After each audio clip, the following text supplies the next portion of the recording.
The janitor whispered for words that made the Mafia boss freeze. "There's a camera in your room." She pointed to a lens hidden above his bed, then walked away like she'd just mentioned a coffee stain. What he didn't know, his fiancée's family had been watching him for months, and the woman who cleaned his floors was the only one brave enough to tell the truth. The penthouse smelled like expensive leather and stale cigar smoke when Domenico Vero pushed through the double doors at 11:47 p.m. His shoulders ached. 3 days in Miami negotiating with suppliers who thought they could renegotiate terms mid-contract had left him with a headache that pulsed behind his right eye. He dropped his briefcase on the marble floor with a heavy thud. The cleaning crew scattered like roaches when light hits them. He was used to that. When you ran the East Coast's most profitable import business, people learned to disappear when you arrived. Fear was useful. Fear kept mouths shut and hands clean. But one person didn't run. A woman in a gray janitor's uniform stood near his bedroom door, holding a spray bottle in one hand and a microfiber cloth in the other. She was young, mid-20s maybe, with dark hair pulled back in a tight ponytail and eyes that didn't flinch when they met his. "You're still here," Domenico said flatly, loosening his tie. "I am." Her voice was calm. Not defiant, not scared. Just present. He studied her for a moment. Most people couldn't hold his gaze for more than 3 seconds. She'd already passed 10. "You have 5 seconds to leave before I call security. There's a camera in your room." The words hung in the air like smoke. Domenico's hand froze on his collar. "What?" The woman pointed toward his bedroom.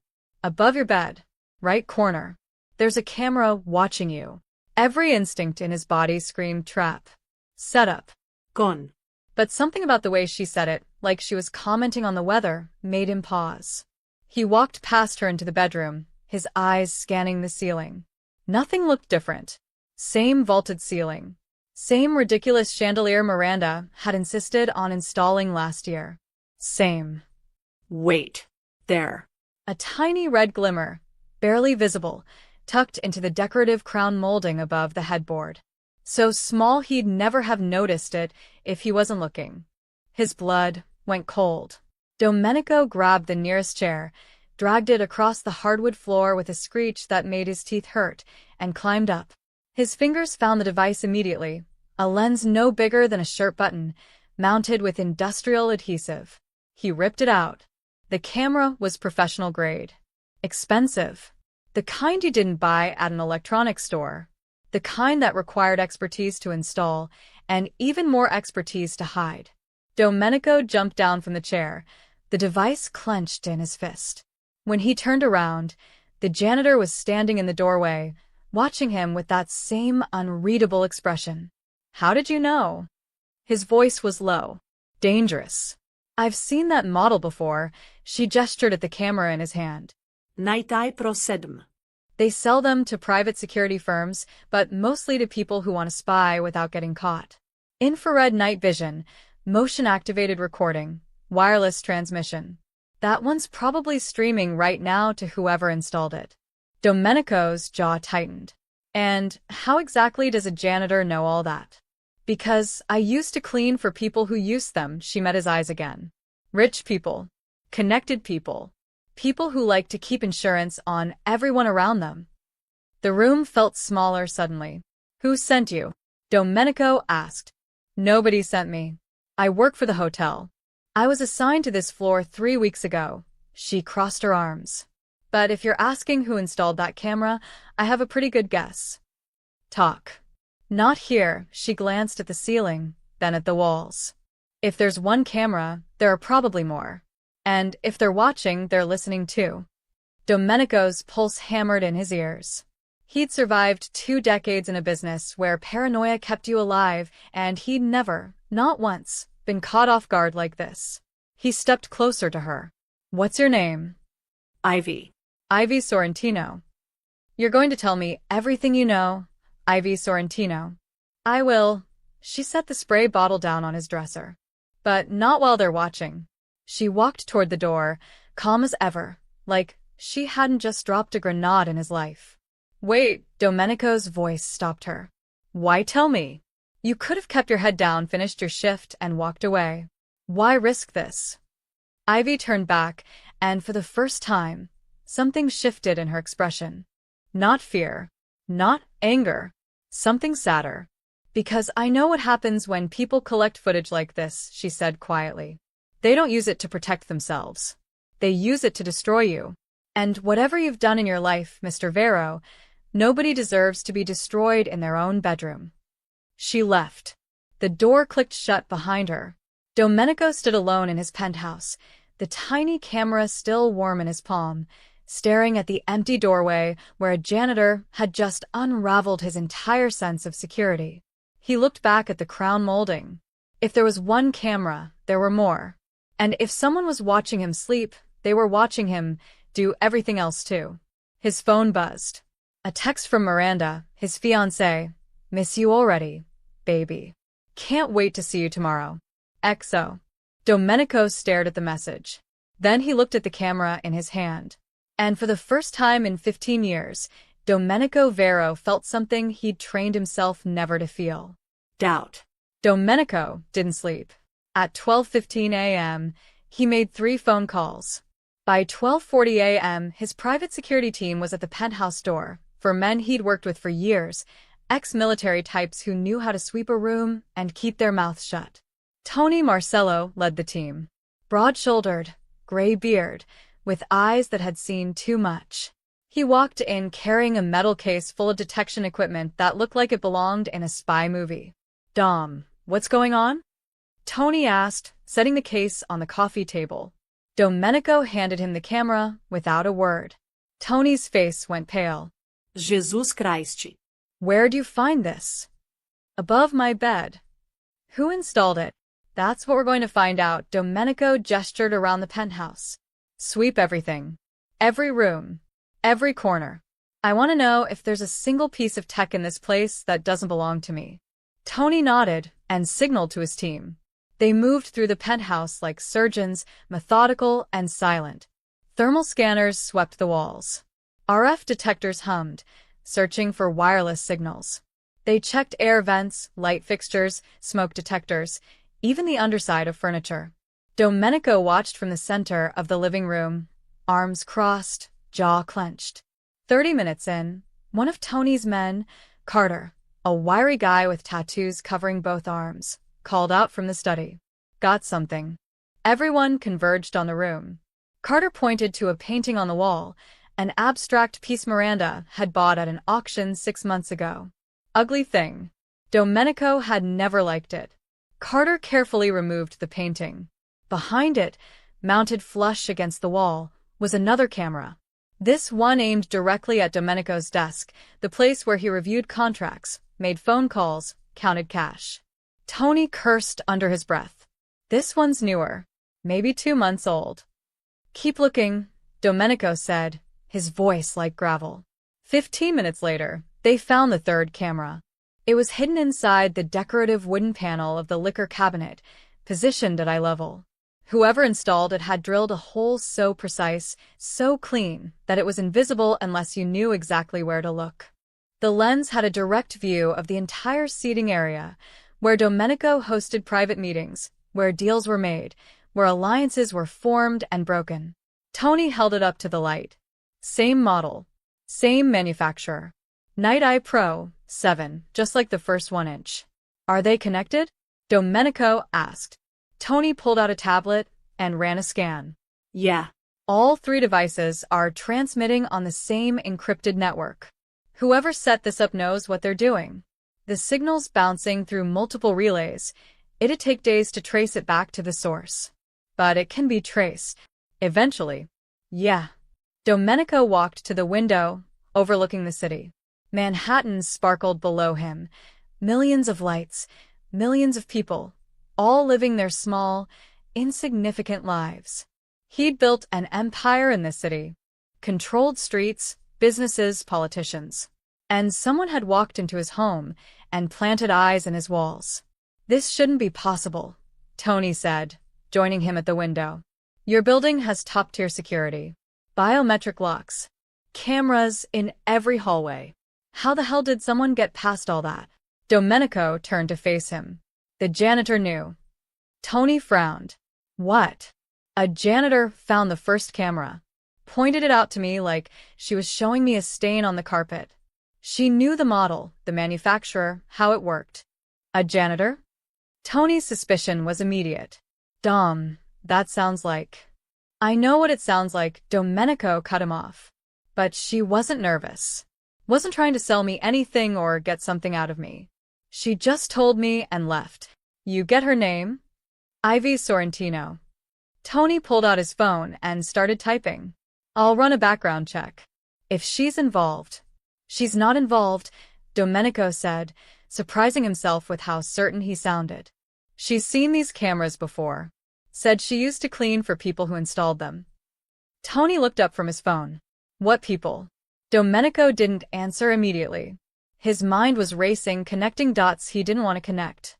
Ivy had said she cleaned for people who use cameras as insurance. Rich people. Connected people. Miranda came from money. Old East Coast money, the kind that smiled at charity galas and hid knives behind their backs. Her family had ties to politicians, judges, real estate moguls. They played the game differently than Domenico did. Cleaner. More sophisticated. More dangerous. Run the check, Domenico said finally. But quietly. I don't want anyone knowing we're looking. Tony nodded. What about the cameras? You want us to disable them? Domenico thought about it. If he shut the cameras down, whoever was watching would know he'd found them. They'd scatter, cover their tracks, maybe even accelerate whatever plan they had in motion. But if he left them running...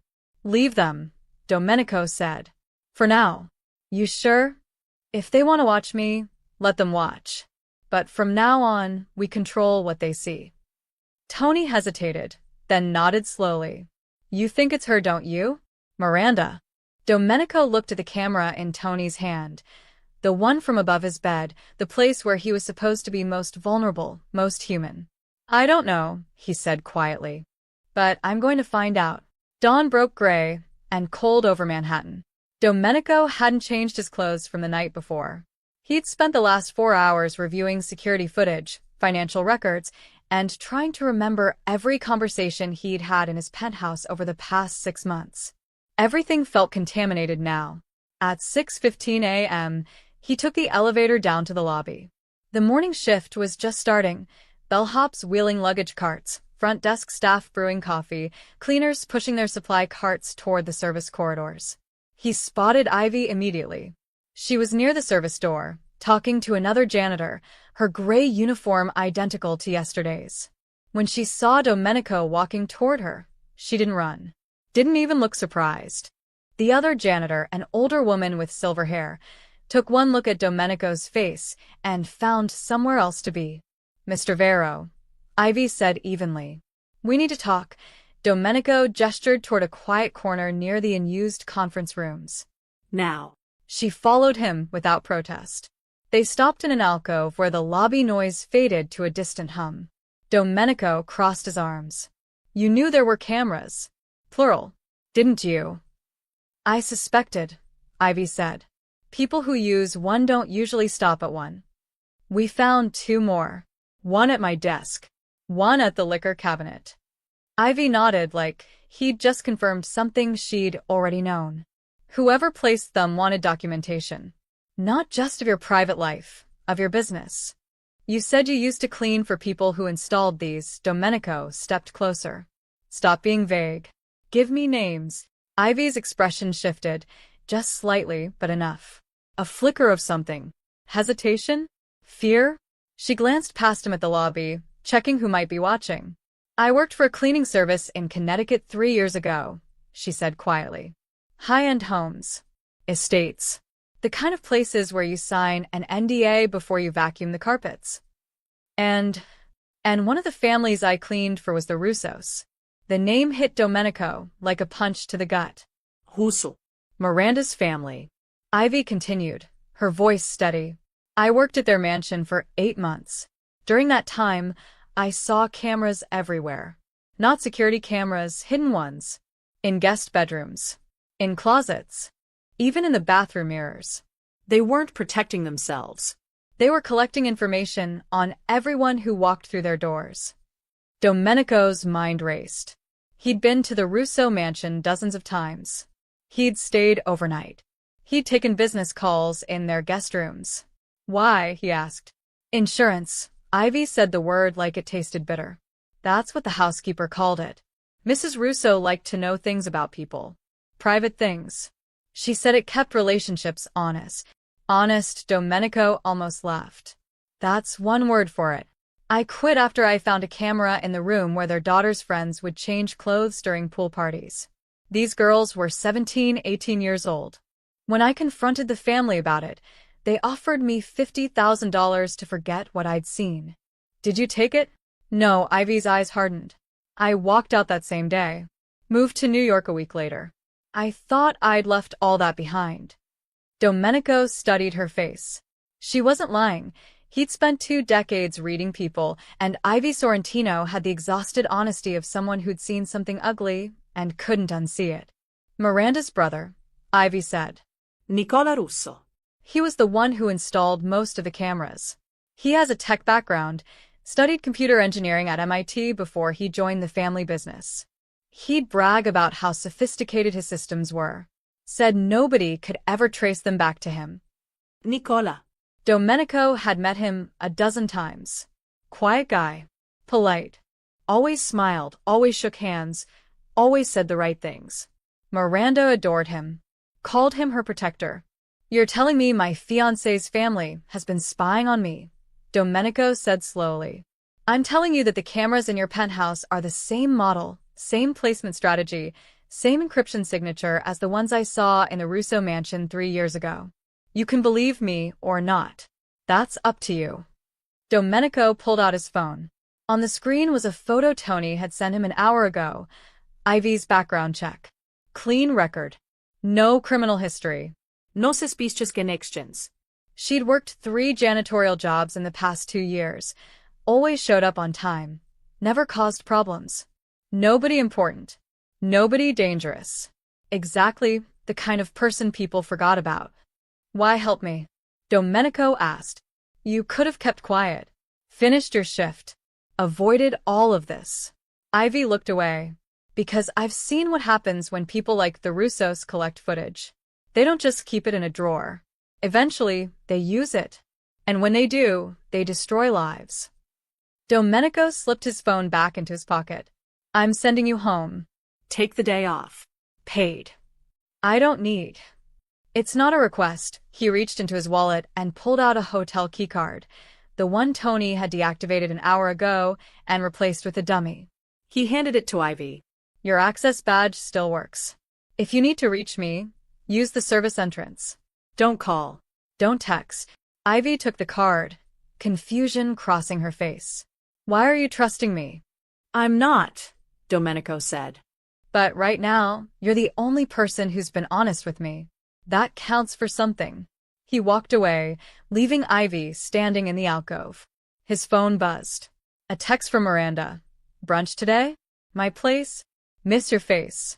Red heart. Domenico stared at the message. Then he typed back. See you at noon. It was time to visit the Russo mansion. The Russo estate sat on 12 acres in Westchester County, hidden behind iron gates and manicured hedges that looked like they'd been trimmed with surgical precision. Domenico had always hated this place. Too clean. Too perfect. Like a museum where rich people pretended to be happy. He pulled his black Mercedes up the circular driveway at exactly noon.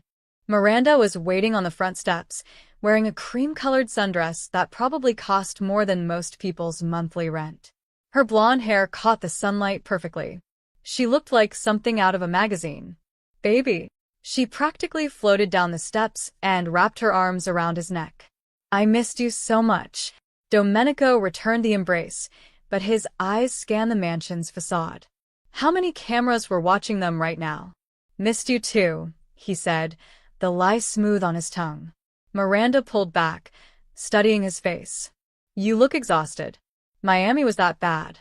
Just long. You know how suppliers get when they think they have leverage. Well, you're home now. She linked her arm through his and guided him toward the house. I had chef make your favorite, That pasta thing with the truffle oil you love. The interior of the mansion was exactly as Domenico remembered. Marble floors, crystal chandeliers, oil paintings of dead Russos staring down from the walls. Everything expensive. Everything cold. Miranda's mother, Constance Russo, was arranging white roses in a vase in the foyer. She looked up with a smile that didn't reach her eyes. Domenico. How wonderful to see you. Mrs. Russo, he nodded politely. Please, darling, we've been over this. Call me Constance. She adjusted a rose with meticulous precision. Miranda's been counting down the minutes until you arrived. I was not, Miranda laughed, swatting her mother's arm playfully. Don't embarrass me. They moved through the house toward the dining room. Domenico's trained eyes caught details he'd never noticed before. The decorative molding. Perfect place to hide a lens. The antique mirror in the hallway. Two-way glass. The smoke detector in the corner. Looked newer than the others. Ivy's voice echoed in his mind. Cameras everywhere. Brunch was set up on the terrace overlooking the gardens. White tablecloth, fine china, champagne chilling in a silver bucket. Everything staged. Everything performance. Miranda's father, Gerald Russo, joined them 10 minutes later. Tall, silver-haired, with the kind of smile politicians practiced in mirrors. He shook Domenico's hand with just the right amount of pressure. Good to see you, son. How's business? Steady, Domenico said carefully. Steady is good. Steady is reliable. Gerald poured himself champagne. In uncertain times, reliability is everything. They ate. They talked about weather, about mutual acquaintances, about the wedding plans that Miranda had been refining for months. Everything pleasant. Everything surface level. Domenico waited. Finally, as Miranda was describing the flower arrangements for the reception, Domenico said casually, Strangest thing happened at the penthouse last night. Miranda looked up from her pasta. Oh. Found some technical issues with the security system. Had to bring in a team to sweep everything. He watched her face carefully. No reaction. Just polite curiosity. Technical issues? She asked. Yeah. Weird glitches in the wiring. Equipment that shouldn't be there. He paused, letting the words hang. The team said someone had to physically install it. Pretty sophisticated work. Gerald's fork paused halfway to his mouth. Just for a second. Then continued. Well, that's unsettling, Miranda said, her voice laced with concern. Did they figure out what caused it? Still investigating. Miranda reached across the table and squeezed his hand. Baby, that sounds stressful. Maybe you should stay here tonight? You'd sleep better away from the hotel. Domenico met her eyes. Clear blue. Innocent. Worried. I appreciate that, he said. But I need to be there. Can't let something like this chase me out of my own place. Of course not, she smiled. You're too stubborn for that. The conversation shifted to other topics, but Domenico noticed something. Miranda kept glancing at her phone, screen down on the table. 3 times in 20 minutes. Quick looks. Nervous energy. After brunch, Miranda walked him back to his car while her parents disappeared inside. Are you okay? She asked, wrapping her arms around his waist. You seem distant. Just tired, Domenico said. You know you can talk to me about anything, right? Her voice was soft, vulnerable. If something's wrong, I want to help. He looked down at her. This woman he'd proposed to 8 months ago. This woman who'd integrated herself into every corner of his life with perfect grace and calculated charm. Dom. Seriously, her brow furrowed. You're scaring me. Did something happen in Miami? Are you in trouble? Ai fine, Miranda. You're not fine. You're paranoid, she pulled back slightly. Staying in hotel rooms all the time, never letting anyone get too close. Baby, this life you lead, it's making you spiral. Spiral. The word felt practiced. Rehearsed. I'm not spiraling, Domenico said evenly. Then what would you call showing up here acting like you're being watched? Miranda's voice cracked. Perfectly timed emotion. I'm worried about you. We're supposed to get married in 4 months, and you're pulling away from me. Domenico cupped her face in his hands, forcing himself to play the role she expected. I'm sorry, he said. You're right. I'm just stressed. I'll do better. Miranda's expression softened. Relief flooded her features. I just want you safe, baby. That's all I've ever wanted. She kissed him long, deep, like she was proving something. When she pulled away, Domenico saw it. Just for a fraction of a second before she turned toward the house. A smirk. Small. Satisfied. The kind of expression someone makes when they think they've won. She thought he hadn't seen it. But he had. Ivy's apartment was in a walk-up building in Queens, the kind of place where the radiator clanged at night and the neighbors spoke 5 different languages through paper-thin walls. She'd lived here for 18 months, long enough that the super knew her name, short enough that she still felt temporary. She climbed the stairs to the 3rd floor at 6:30 p.m., her shift at the hotel finally over. Her feet ached. Her back hurt. She wanted nothing more than to peel off her uniform, take a hot shower, and pretend the last 24 hours hadn't happened. But something was wrong. Her apartment door was ajar. Just slightly. Maybe an inch.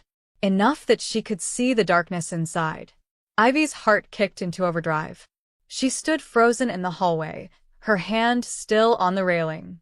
She tried to remember if she'd locked it this morning. She always locked it. Always. It was automatic. Key in, turn, test the handle. She pulled out her phone, thumb hovering over 911. But something stopped her. If someone had broken in to rob her, they would have kicked the door in. This was different. Deliberate. Controlled. She pushed the door open slowly. The apartment looked exactly as she'd left it. The small kitchen table with 1 chair. The futon she'd bought secondhand. The stack of library books on the floor. Nothing disturbed. Nothing taken. Nothing except her phone. It was sitting on the dresser, screen up, positioned perfectly in the center like someone had placed it there with purpose. Ivy's phone, the one she was currently holding in her hand. She walked closer, her breath shallow. It was her old phone, the one she'd replaced 3 months ago after the screen cracked. She'd kept it in the bottom drawer of her dresser, meaning to wipe it and recycle it but never getting around to it. Someone had gone through her things. Found it. Powered it on. The screen was lit with a message in the Notes app. 3 words in capital letters. Stay quiet. No signature. No explanation. Just those 2 words, glowing in the dim light of her apartment. Ivy's hands trembled. She looked around the room again. No signs of forced entry. The window was locked from the inside. The fire escape untouched. Whoever had been here had a key, or knew how to pick a lock, so cleanly, it left no trace. Professional. She grabbed the phone and checked the last activity. The note had been created at 2:47 p.m., while she was still at work, surrounded by witnesses, safely away from here. They'd wanted her to know they could reach her. Anytime. Anywhere. Ivy sat on the edge of her futon, staring at the message. Her mind raced through possibilities. The Russos. It had to be.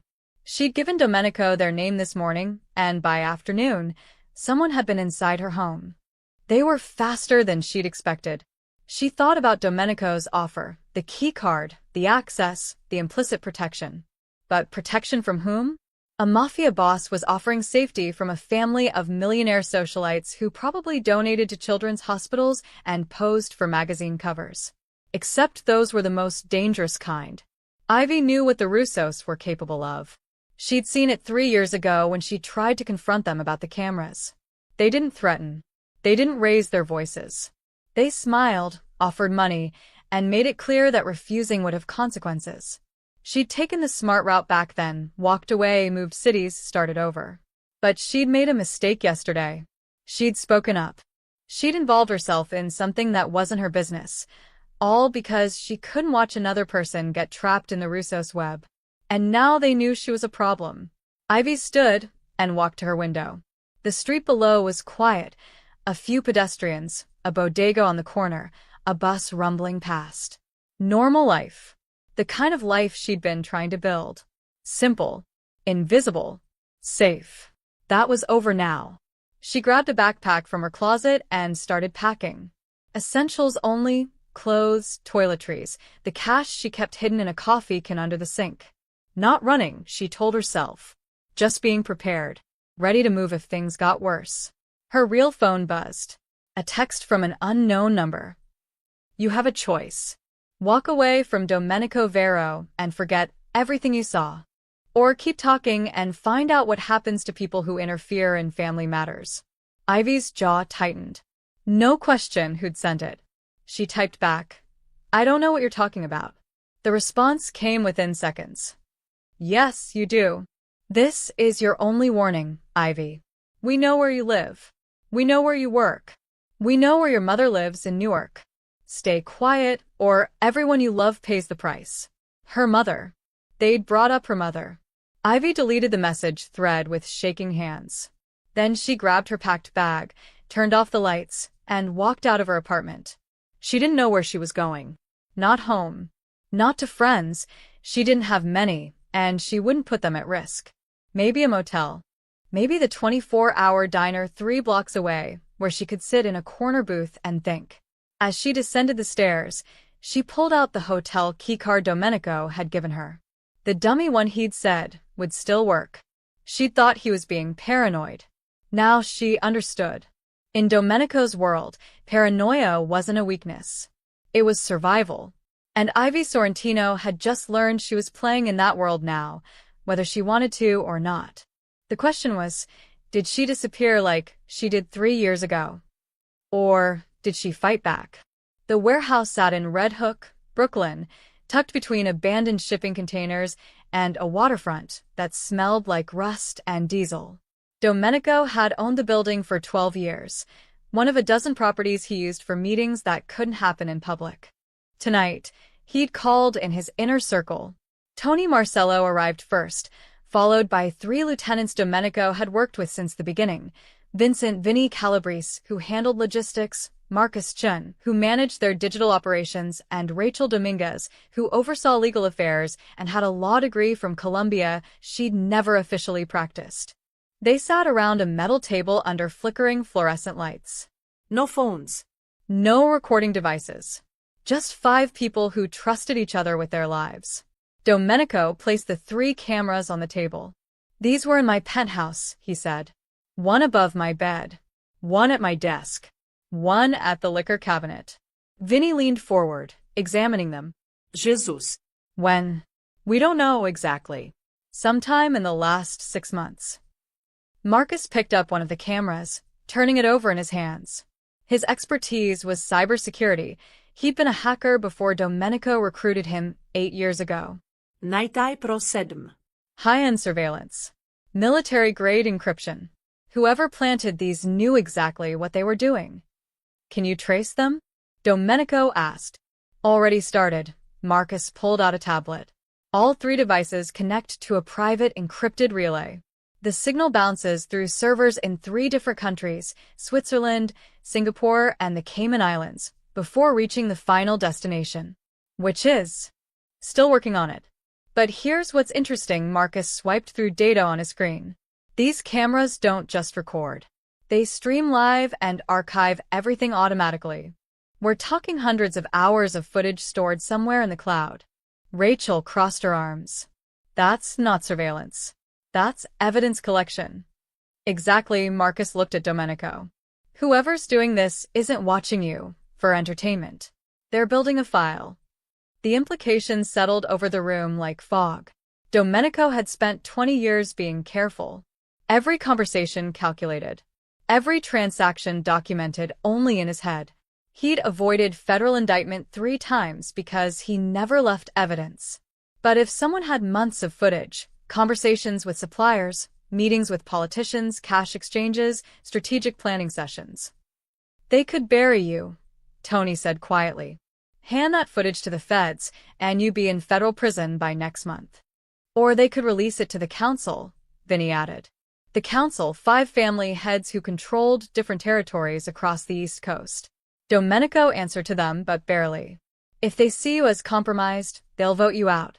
Or worse. Or, Rachel said, her voice sharp, they could use it for something more profitable. Blackmail. Leverage. Think about it, they have footage of Domenico with people in power. Judges. Congressmen. Police commissioners. Those people would pay anything to keep that quiet. Marcus nodded. This isn't just about destroying Domenico. It's about controlling everyone in his orbit.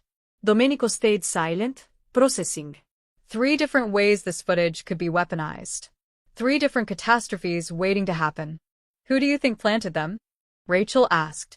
Domenico hesitated. Then, the Russos. The name landed like a hammer. Your fiancé's family? Vinny's eyes widened. Dom, are you sure? The janitor, who found the first camera, she used to work for them. She said they used these exact cameras in their mansion. Same model. Same placement strategy. And Miranda's brother, Nicola, has the technical background to pull this off. Tony rubbed his jaw. But why? What do they gain? Control, Rachel said immediately. Miranda marries into Domenico's world, and suddenly the Russos have leverage over one of the most powerful operators on the East Coast. They could use that footage to influence deals, redirect territory, manipulate policy. Or to take over, Marcus added. Get rid of Domenico, inherit his operation through Miranda, and absorb everything he's built into their empire. Domenico had considered all of this, lying awake at 3 a.m., staring at the ceiling, knowing cameras were watching him. The Russos played a different game than he did. They smiled at charity events and shook hands with senators. They didn't get their hands dirty. They just collected enough dirt on everyone else to never need to. There's something else, Marcus said, swiping to a new screen. I did some digging into the Russo family finances. In the last 2 years, they've made significant investments in private security firms, data storage companies, and get this, a tech startup that specializes in encrypted cloud archiving. They're building infrastructure, Rachel said. Not just for surveillance, but for permanent storage and distribution. How many people do you think they have footage on? Vinny asked. Marcus shrugged. Could be dozens. Could be hundreds. If they've been doing this for years. It's a blackmail empire, Tony finished. Hidden behind charity galas and country clubs. The room fell silent. Domenico stood and walked to the warehouse window overlooking the water. Ships moved slowly across the harbor, tiny lights in the darkness. If we expose them, he said quietly, we have to expose everything. The cameras, the footage, the entire operation. That means admitting I was surveilled. That means showing vulnerability. In your world, vulnerability gets you killed, Rachel said. I know. But if we don't expose them, Tony countered, they own you forever. Every decision you make, they'll have leverage over. That's worse than death, Dom. Domenico turned back to face his team. Find out where that footage is stored. Every server, every backup, every copy. I want locations. And then? Marcus asked. Then we decide whether to burn it all down or use it against them first. Domenico chose a coffee shop in the East Village, far from his usual territory. The kind of place with mismatched furniture, indie music playing too loud, and college students typing screenplays on ancient laptops. Nobody here knew his name or his face. He texted Ivy from a burner phone tomorrow. 10 Uhr morgens. Corner of 7th and Avenue B. Come alone. She'd responded within minutes. Okay. Now it was 9:58 a.m., and Domenico sat at a corner table with a clear view of the entrance. He'd arrived early, scoped the exits, checked for anyone who might be watching. Old habits. Ivy walked in at exactly 10 a.m. She looked different out of her janitor uniform, jeans, a worn leather jacket, dark hair down around her shoulders. She carried a backpack that looked too full, like she'd packed for a quick escape. She spotted him immediately and walked over without hesitation. Mr. Vero, she said, sliding into the seat across from him. Just Domenico. He pushed a cup of coffee toward her. Black, no sugar, the way she'd been drinking it in the hotel break room when he'd observed her from security footage last night. You look like you didn't sleep. I didn't. Ivy wrapped her hands around the cup, but didn't drink. Someone broke into my apartment yesterday. Domenico's expression didn't change, but his jaw tightened. They hurt you? No. They left a message on my phone. Told me to stay quiet. Mention my mother by name. She met his eyes. They're faster than I expected. The Russos don't waste time when they identify a threat. Is that what I am now? A threat? You became a threat the moment you pointed out that first camera. Domenico leaned back in his chair. But you already knew that. Ivy finally took a sip of coffee. Her hands were steady, but Domenico noticed the exhaustion in her eyes. This woman had been running on adrenaline for 2 days. I need to know everything, Domenico said quietly. Not just about the cameras. About the Russo mansion. About how they operate. Every detail you remember.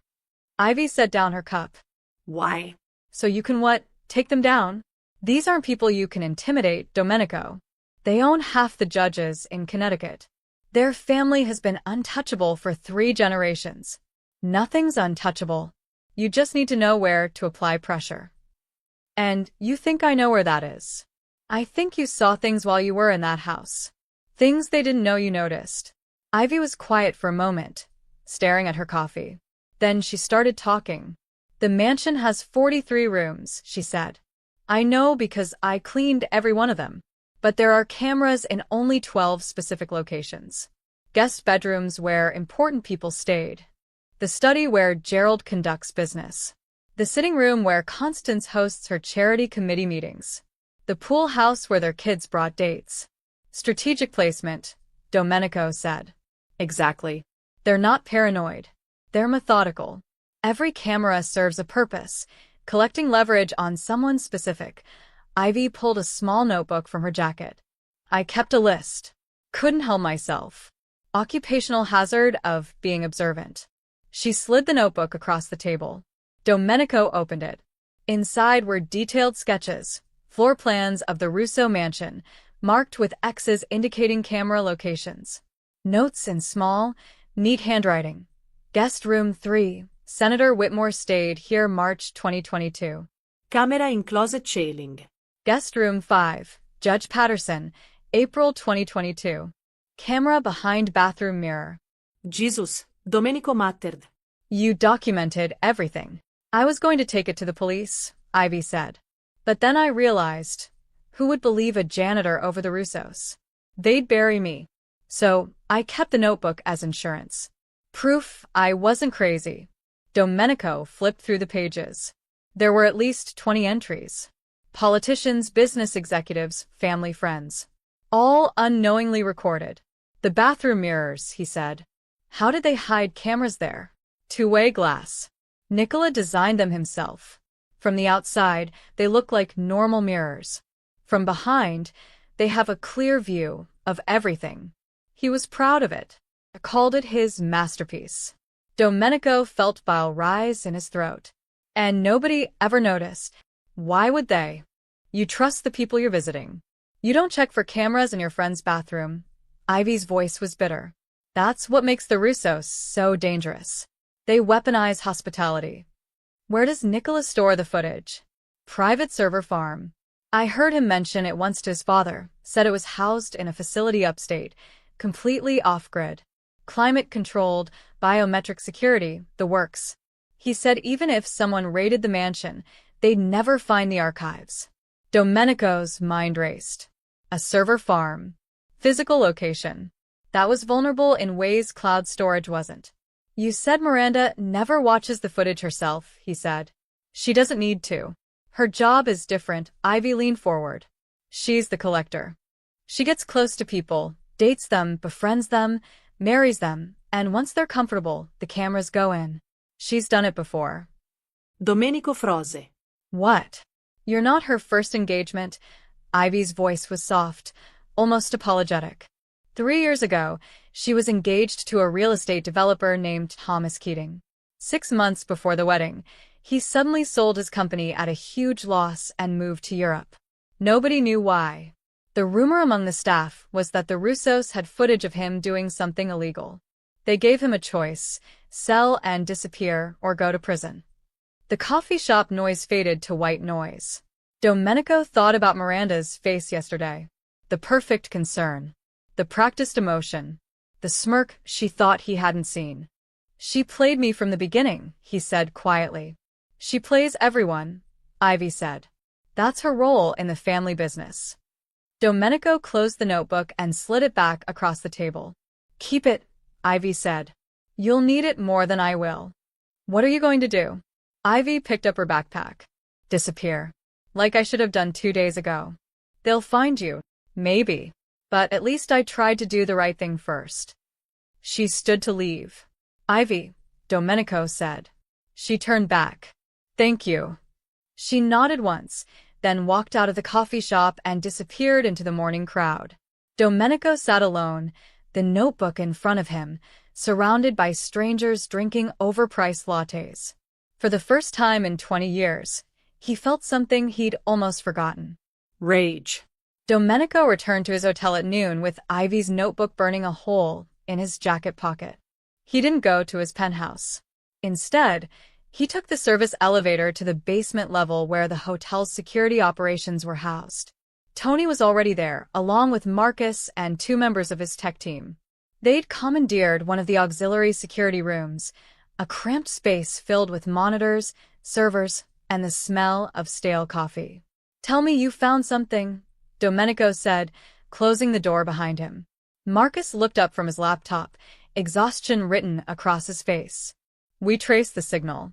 The footage from your penthouse is being relayed to a private server in Ulster County, place called Shadowbrook Data Solutions.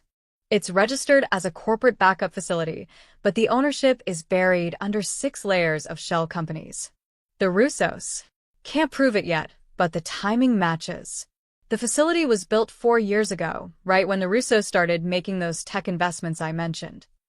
Domenico pulled out Ivy's notebook and dropped it on the table. The janitor kept records. Detailed floor plans of the Russo mansion. Every camera location. Every person they've surveilled. Tony flipped through the pages, his expression darkening with each entry. This is enough to bring federal charges. Wiretapping, illégale surveillance, extorsion. It's enough if we can prove the footage exists, Domenico interrupted. Right now, it's just a janitor's notebook. Her word against a family with unlimited legal resources. So we need the actual footage, Marcus said. And we need to understand the full scope of their operation. Domenico turned to one of the tech specialists. Can you replicate how they installed these cameras without triggering the hotel's security systems?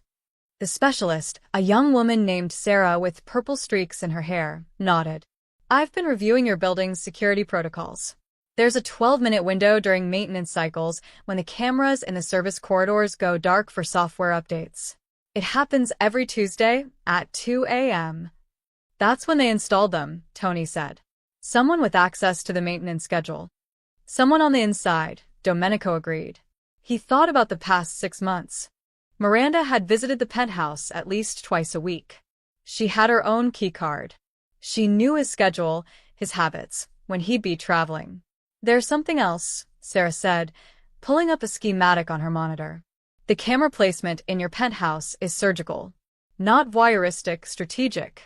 The bedroom camera captures you at your most vulnerable. The desk camera documents your business dealings. The liquor cabinet camera records your private meetings. They're not watching me, Domenico said slowly. They're documenting specific scenarios. Exactly, Sarah zoomed in on the bedroom camera's field of view. This angle wouldn't capture anything intimate. It's positioned to show who comes and goes, who you meet with privately, conversations you think are secret. Marcus pulled up another file. I analyzed the metadata from the cameras. They're motion-activated, but they're also programmed with facial recognition triggers. Specific people walking into frame would start recording automatically. Who? Domenico asked. Marcus brought up a list of names. Based on the algorithm parameters, I'd say politicians, law enforcement officials, business competitors, anyone who'd be valuable to have on record. It's an automated blackmail machine, Tony muttered. Jesus Christ. Domenico walked to the monitors, showing the feed from his penthouse. The cameras were still live, still transmitting. He'd been careful since discovering them, conducting no important meetings, having no sensitive conversations. But how much had they already captured? I want to bring someone in, he said suddenly. Tony looked up. Who? The janitor. Ivy Sorrentino. Dom. She's a civilian. She's someone who's been inside the Russo mansion. Someone who understands their system intimately. Domenico pulled out his burner phone. And right now, she's running scared with nowhere to go. We can offer protection in exchange for her expertise. You trust her? Marcus asked. Domenico thought about Ivy's steady voice in the coffee shop. The exhaustion in her eyes. The notebook she'd kept for 3 years, waiting for someone to believe her. More than I trust anyone associated with the Russos, he said. He sent a text, need your help. Protection and payment in exchange for consultation. Your choice. The response came 10 minutes later. Where? Ivy arrived at the hotel service entrance 2 hours later, escorted by Tony. She looked even more tired than this morning, but her eyes were alert, scanning the basement corridor like she was memorizing exits. Domenico led her to the security room. She froze when she saw the monitors, the equipment, the team assembled. This is real, she said quietly. Very real. Domenico gestured to the cameras on the table. Show them how the Russos install these without leaving traces. Ivy set down her backpack and picked up one of the cameras. Her hands moved with surprising confidence, flipping it over, examining the mounting mechanism. The adhesive is industrial grade, but it's designed to be removable, she explained to the team. You heat it with a hairdryer for 30 seconds, and it peels off clean. No residuo. No damage. That's why they can remove them before anyone notices. Sarah leaned forward, so they could be installing and removing cameras constantly. In the Russo mansion, they rotated them every 3 months. New guests meant new placements. Ivy pointed to the lens. These cameras have a 45-day battery life with continuous use. After that, they need to be retrieved and recharged. Meaning someone has to physically access Domenico's penthouse regularly, Marcus said. Someone he trusts, Tony added, looking at Domenico. The implication hung heavy in the air. Miranda. Ivy pulled out her notebook and opened it to a specific page. The Russos have a protocol. 3 phases. Installation, documentation, and leverage. Right now, Domenico, you're in the documentation phase. They're collecting everything they can. But soon, they'll move to leverage, Domenico finished. Usually happens right before a major life event. A wedding. A business merger. Something that locks you in. Ivy met his eyes. Once you're married to Miranda, you're family. And in the Russo family, nobody leaves. Domenico stared at the monitors showing his empty penthouse. Then we need to move first, he said. Before the wedding. Before they can use whatever they've collected. How? Tony asked. Domenico turned to Marcus. Find me everything about that server facility in Ulster County. Blueprints, security systems, access points. Everything. You're going to raid it? I'm going to destroy it, Domenico said quietly. Every camera, every file, every piece of leverage they have gone. And Miranda? Tony asked carefully. Domenico's expression hardened. She's about to learn that some people can't be controlled. 3 days passed in careful silence. Domenico played the role of oblivious fiancé perfectly, texting Miranda sweet nothings, attending a gallery opening with her, smiling for photos that would appear in society columns. Meanwhile, Marcus worked 20-hour days tracing server locations, and Tony assembled a team for what Domenico was planning. Then, on the 5th day, everything changed. A man named Felix Ortega reached out through one of Domenico's intermediaries. Felix was a broker, the kind who traded in things that didn't officially exist. Information. Secrets. Access to people and places that shouldn't be accessed. The message was simple. Have something you'd want to see. Private. Urgent. They met in a parking garage in Midtown at 11 p.m. Felix arrived in a 15-year-old Honda, looking over his shoulder every few seconds. He was thin, mid-40s, with the nervous energy of someone who'd seen too much and couldn't unsee it. Domenico arrived with Tony. No one else. Felix had insisted.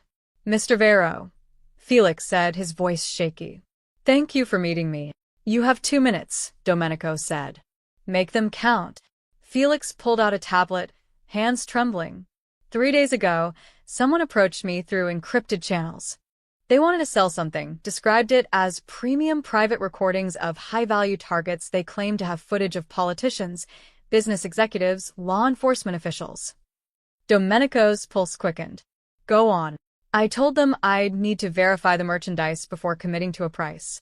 They sent me metadata files, not the actual footage, just file names, timestamps, location tags. Felix swiped through screens on his tablet. There are hundreds of files, maybe thousands, all organized by subject name and date. He turned the tablet toward Domenico. The screen showed a spreadsheet. Rows and rows of entries.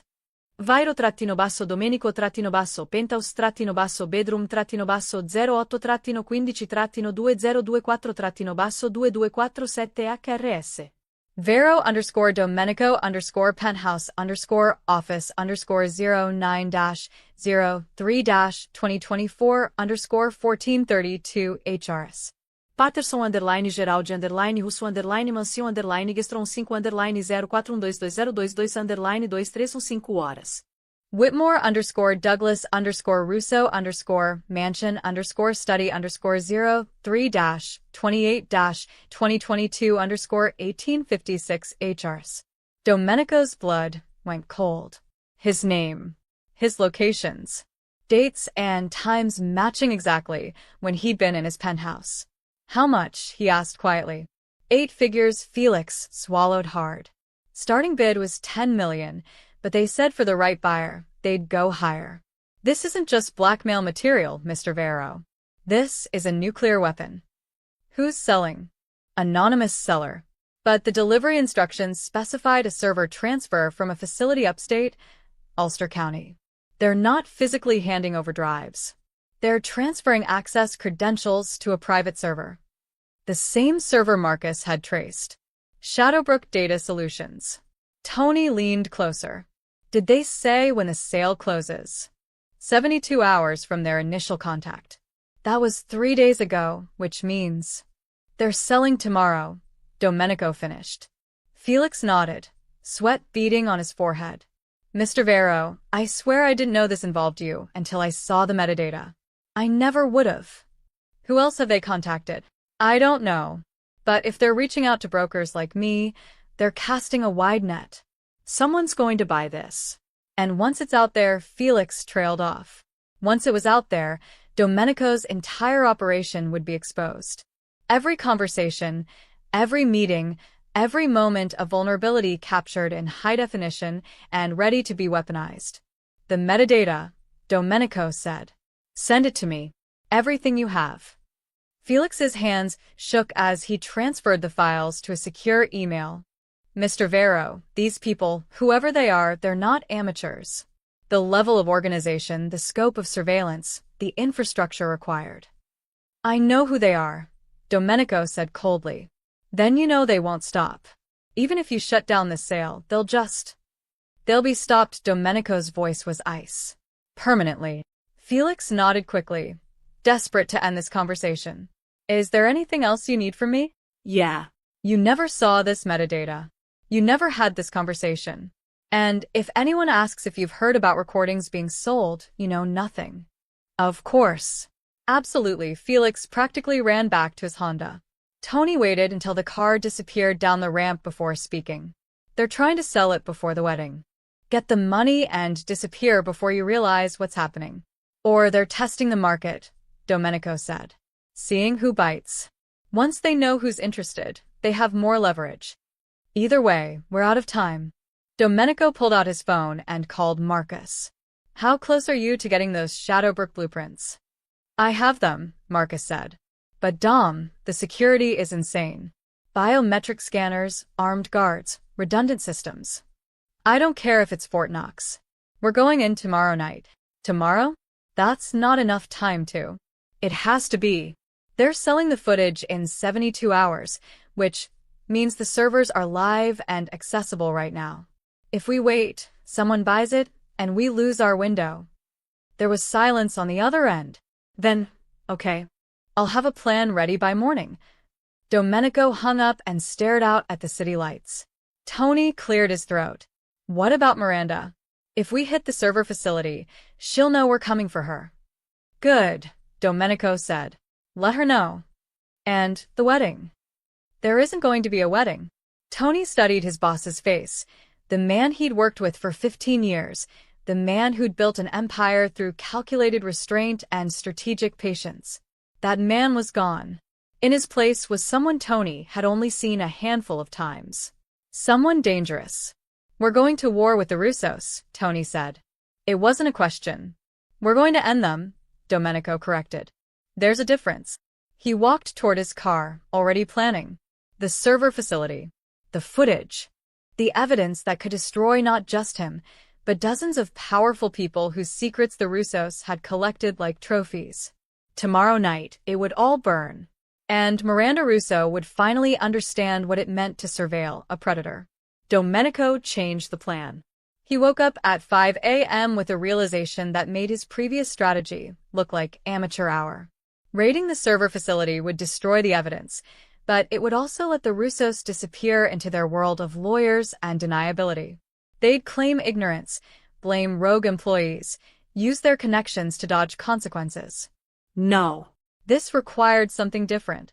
Public exposure. Undeniable. Inescapable. The annual Metropolitan Foundation Gala was tonight, the biggest charity event of the season. 600 guests. Every society page photographer in the city. Live streaming to donors across the country. And Miranda had insisted they attend together. Told him it was important for their public image as a couple. Perfect. Domenico called Marcus at 6 a.m. Change of plans. I need a presentation ready by tonight.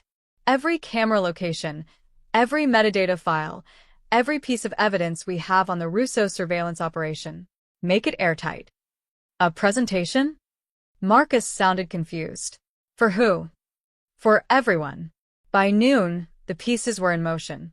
Marcus had created a 40-slide presentation with documentation that would make federal prosecutors weep. Tony had arranged for a tech team to infiltrate the gala's AV system.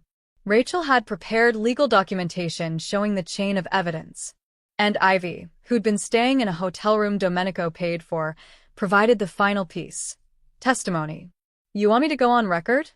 She asked when Domenico visited her that afternoon. No. I want you safe and far from this. But I need your notebook, your statement, everything you witnessed. It corroborates the technical evidence. Ivy handed over the notebook without hesitation. Destroy them, she said quietly. People like the Russos think they're untouchable because they smile in public and donate to museums. Show everyone what they really are. The gala was held at the Plaza Hotel, the grand ballroom dripping with crystal chandeliers and old money. Domenico arrived at 7 p.m. in a Tom Ford tuxedo, looking every bit the successful businessman. Miranda was already there, stunning in a silver gown that probably cost more than most people's cars. She saw him and her face lit up with that practiced joy he now recognized as performance. Baby. She glided over and kissed his cheek. You look incredible. So do you, he said, playing his role. They worked the room together. Shaking hands with senators, posing for photos with philanthropists, laughing at jokes from hedge fund managers. Miranda was in her element. Charming, graceful, the perfect partner. Domenico watched her closely. She touched his arm at exactly the right moments, laughed at exactly the right volume, made exactly the right comments to exactly the right people. She was surveillance in human form, recording, cataloging, building files on everyone in the room. At 8:30 p.m., dinner was served. Domenico sat at the head table beside Miranda, her parents across from them. Gerald Russo gave a toast about philanthropy and community. Everyone applauded. At 9 p.m., the auction began. Art pieces, vacation packages, exclusive experiences, all for charity, of course. At 9:47 p.m., Domenico stood up. Excuse me, he said to Miranda. I need to use the restroom. Hurry back, she whispered, squeezing his hand. He walked toward the bathroom but diverted to a service corridor where Tony was waiting with a laptop. We're in, Tony said. AV system is ours. Say the word. Domenico looked back toward the ballroom. He could hear the auctioneer's voice, the gentle murmur of 600 people who had no idea what was about to happen. "Do it," he said. Domenico returned to the ballroom just as the auction ended. The event coordinator took the stage to introduce the evening's final speaker, a prominent surgeon discussing medical research funding. But before the surgeon could reach the microphone, the lights dimmed. The massive screens flanking the stage, meant for displaying auction items, flickered to life. A slide appeared, "Private surveillance operation, the Russo family." Confused murmurs rippled through the crowd. Domenico stood. Not rushing, not dramatic. Just standing calmly as every head in the room turned toward the screens. Miranda's hand gripped his arm. "Dom, what's—" The next slide appeared. A photo of one of the cameras, serial number clearly visible. Nightai Pro 7 surveillance device. Recovered from Domenico Vero penthouse. Installation date, approximately August 2024. The murmurs grew louder. Geraldi Russo sotto abruptly. "What is this? Turn it off." But the presentation continued. Floor plans of the Russo mansion appeared, marked with red X's indicating camera locations. Then metadata files, hundreds of them, showing names, dates, locations. Senator Douglas Whitmore, Russo Mansion, Guest Room 5. Judge Gerald Patterson, Russo Mansion, Study. Police Commissioner Angela Torres, Russo Mansion, Pool House. Gasps echoed through the ballroom. "This is a lie." Constance Russo sieked. "Someone is trying to sabotage our family." The screens showed the next slide. Bank records linking the Russo family shell companies to Shadowbrook Data Solutions. Corporate filings. Server rental agreements. Everything traced back to them with mathematical precision. Miranda's face had gone white. She stood, pulling at Domenico's arm. "Stop this." "Please stop this." He looked down at her. "Why?" "Is it not all true?" "You don't understand." "I understand perfectly." His voice was loud enough for nearby tables to hear. "You installed cameras in my home, in my bedroom, at my desk. You documented everything, my meetings, my conversations, my life, so your family could use it as leverage." "That's not, I didn't." Miranda's composure cracked like glass. "This is insane. You're paranoid, you're—" The final slide appeared. A video clip, grainy security footage from the Russo mansion, showing Nicola Russo carefully installing a camera behind a bathroom mirror while narrating to someone off-screen. Another one for the collection. Patterson will never know. The ballroom erupted. The ballroom descended into chaos. Reporters who'd been covering the gala suddenly had a real story. Camera flashes exploded like strobe lights.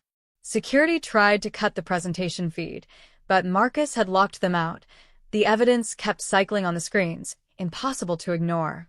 Senator Whitmore stood, his face purple with rage. "Gerald, what the hell is this?" Judge Patterson was already on his phone, presumably calling lawyers. Police Commissioner Torres pushed through the crowd toward the Russos, her expression murderous. Miranda grabbed Domenico's face, forcing him to look at her. "Please. We can fix this. We can. Fix it." Domenico's voice was cold. "Like you fixed Thomas Keating? The developer you were engaged to before me?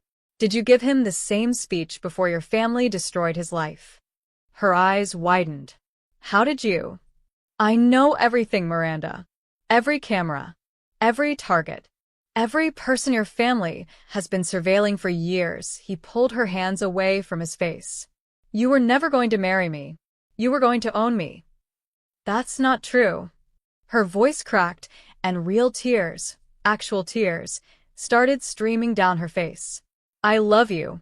Everything I did was to protect us, to protect our future." By recording me while I slept? She had no answer. Gerald Russo was trying to address the crowd, his politician's smile failing spectacularly. "This is a misunderstanding. A malicious attack by business rivals. Your son is on camera explaining how the surveillance system works," someone shouted. "Those files are fabricated. The serial numbers match devices registered to your shell companies." That was Rachel, Domenico's lawyer, standing near the back with a briefcase full of documentation. "I have the purchase orders. The shipping manifests. Everything. Constance Russo grabbed her husband's arm. We're leaving. Now. But when they tried to walk toward the exit, Police Commissioner Torres stepped into their path. Her husband, a federal prosecutor, was beside her, his phone pressed to his ear. Nobody leaves, Torres said, her voice sharp as a blade. Especially not you, Gerald. We're going to have a very long conversation about those cameras in your guest rooms. Angela, let's be reasonable. Reasonable? Torres stepped closer. You recorded me. In your home. Where my family stayed. Where my children swam in your pool. Her voice dropped to something dangerous. You weaponize hospitality. That's not business, Gerald. That's sociopathy. Nicola Russo tried to slip away through a side door, but Tony was there, blocking his path with two very large men who worked security for Domenico. Going somewhere? Tony asked pleasantly. Nicola's face went pale. Miranda was still standing beside Domenico, mascara running down her cheeks, her perfect facade completely shattered. People were staring, some with pity, most with disgust. How could you do this? She whispered. In front of everyone. You humiliated me. Domenico turned to face her fully. You installed cameras in my bedroom and you're talking about humiliation. I was trying to protect you. Her voice rose to a near scream. Do you have any idea how dangerous your world is? The enemies you have? I needed leverage to keep you safe. Safe. Domenico laughed, a harsh, bitter sound. You weren't protecting me, Miranda. You were collecting ammunition. The moment our marriage became inconvenient, you'd have buried me with that footage. That's not. She reached for him again, desperate. Baby, please. We can leave. Right now. Go somewhere private and talk about this. I can explain. Explain what? That you're exactly like your family? That you've been running a surveillance operation disguised as a relationship. She flinched like he'd struck her. You want to know the worst part? Domenico continued, his voice quieter now. I might have actually loved you. The version of you that smiled over breakfast. The version that laughed at terrible movies. But that person never existed, did she? It was all performance. All surveillance. It wasn't all, Miranda's voice broke. Some of it was real. I swear to God, some of it was real. Domenico searched her face, looking for truth. But after 6 months of cameras and lies, how could he trust anything he saw there? It doesn't matter anymore, he said finally. Miranda's father was being led away by hotel security, still protesting his innocence. Her mother had disappeared, probably already on the phone with the family's crisis management team. Nicola was surrounded by people demanding answers. The Russo empire was collapsing in real time, and Miranda stood at the center of it, her silver gown now looking like funeral attire, her perfect image destroyed beyond repair. My father will disown me, she said quietly, almost to herself. He'll blame me for this. Say I was careless, that I let you get too close to the operation. Good, Domenico said. Maybe that'll teach you what it feels like to be used. She looked at him one last time. Really looked at him, and something in her expression shifted. The desperation faded. The tears stopped. What remained was something colder. More honest. You think you've won, she said softly. But you just made yourself a target. My family might be finished, but their clients aren't. All those people whose secrets we collected, they paid for protection. And now you've exposed them. Domenico felt ice creep down his spine. What are you talking about? Miranda smiled, not her practiced socialite smile, but something sharper. The footage wasn't just insurance, Domenico. It was a service. People paid us to keep certain information buried. Now you've dragged it all into the light. Congratulations. You've just made enemies you can't even imagine. She turned and walked away, her heels clicking against the marble floor, leaving Domenico standing alone in the center of a ballroom full of people whose secrets he'd just helped expose. And for the first time since this started, he wondered if he'd made a terrible mistake. The Plaza Hotel's private balcony overlooked Central Park, the city lights stretching endlessly beyond the trees. It was nearly midnight. Inside, lawyers swarmed like sharks, Federal agents took statements, and what remained of New York's elite tried to figure out which side of this disaster they wanted to be on. Domenico stood alone, his bow tie undone, a glass of whiskey untouched in his hand. He'd won. Technically. The Russo surveillance operation was exposed. Gerald would face federal charges.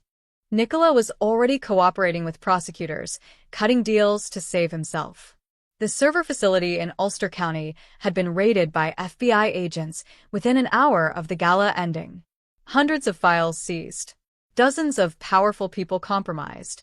But Miranda's final words echoed in his mind. "You've just made enemies you can't even imagine." Quite a show. Domenico turned. Ivy stood in the doorway, looking deeply uncomfortable in the formal surroundings. She wore the same jeans and leather jacket from days ago, completely out of place among the tuxedos and evening gowns. "How'd you get up here?" he asked. "Your guy Tony let me through. Said you might need someone to talk to who isn't a lawyer or a federal agent." Domenico gestured to the balcony railing. Ivy joined him, keeping a careful distance. "You did it," she said quietly. "The Russos are finished." "Maybe. Or maybe I just created a bigger problem," he told her about Miranda's warning. The clients who'd paid for protection. The secrets now exposed. Ivy was quiet for a long moment. "She's not wrong. The people on those lists, politicians, judges, business executives, they all have resources. And they all know you're the one who exposed them." "I know. So, what are you going to do?" Domenico took a sip of whiskey, finally. "It burned. Same thing I've always done. Survive. Adapt. Make it clear that coming after me costs more than leaving me alone. That's not a plan. That's hope. Hope's gotten me this far." Ivy leaned against the railing, looking out at the park.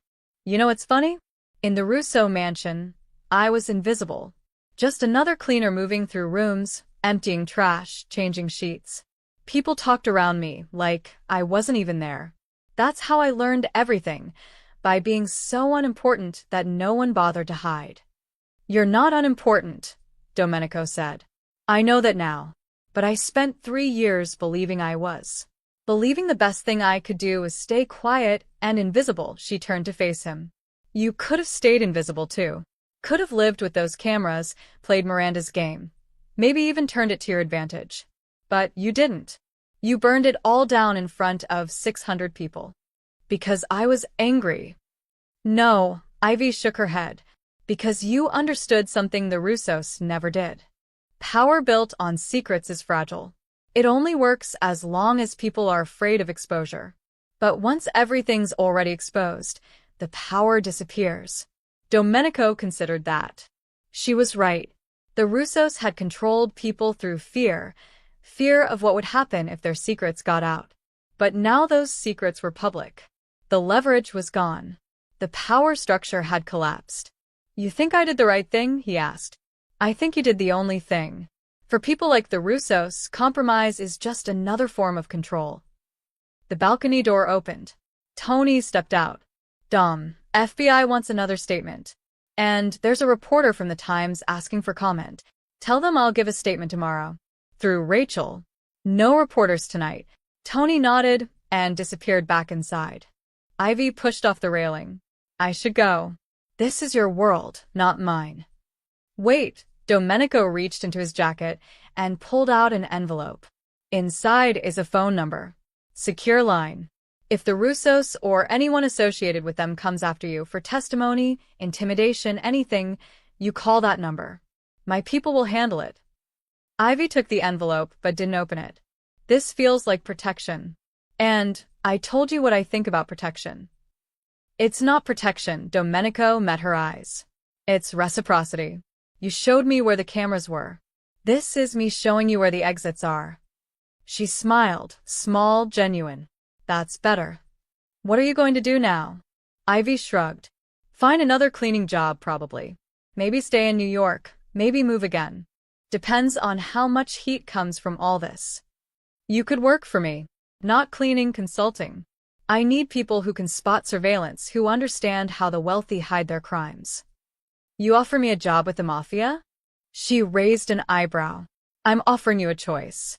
keep being invisible, or use what you know to stop other people from becoming targets. Ivy was quiet for a moment, weighing it. Then, ask me again in 6 months. After the dust settles. After we see who comes for you and how you handle it. Fair enough. She walked toward the door, then paused. For what it's worth, Domenico, I think you're going to be okay. You're paranoid enough to see threats coming, but not so paranoid that you trust nobody. That's a rare combination. Is that a compliment? From someone who cleans hotel rooms for a living? Absolutely. She left. Domenico stood alone on the balcony again, watching the city that had just watched him destroy one of its most powerful families. Miranda was right about one thing. He'd made enemies tonight. Powerful people who'd spent fortunes keeping secrets that were now public knowledge. But he'd also sent a message. He couldn't be controlled, couldn't be leveraged, couldn't be turned into someone's insurance policy. And in a world where cameras hid in bedroom ceilings and bathroom mirrors, where hospitality was weaponized and relationships were surveillance operations, that message mattered. His phone buzzed. A text from an unknown number. Impressive work tonight. Let's talk. A friend. Domenico deleted it without responding. He'd had enough of people who claimed to be friends while hiding cameras in the walls. From now on, if someone wanted his trust, they have to earn it the old-fashioned way, by showing their face, saying what they meant, and accepting that some things couldn't be recorded, archived, or used as leverage. They'd have to be human. He finished his whiskey, set the glass on the railing, and walked back inside. There were statements to give, lawyers to brief, and enemies to identify. But for the first time in 6 months, Domenico Vero wasn't being watched. And that felt like freedom.